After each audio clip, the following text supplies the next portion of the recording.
एक आदमी होटल में जाते हुए। Hello sir, how may I help you? Sir एक रूम चाहिए, प्लीज यहाँ साइन कर दीजिए। प्लीज रूम नंबर 102 में चले जाइए। Okay sir.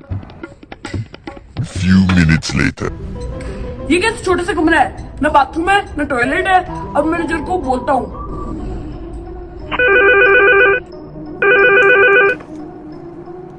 हेलो सर, एक बार बाहर आइए तो। जी सर, अभी आ रहा हूँ। Few minutes later. जी सर, क्या हुआ? ये क्या छोटा सा कमरा है, ना बाथरूम है ना टॉयलेट है। मेरे पैसे वापिस दो, मुझे यहाँ नहीं रहना।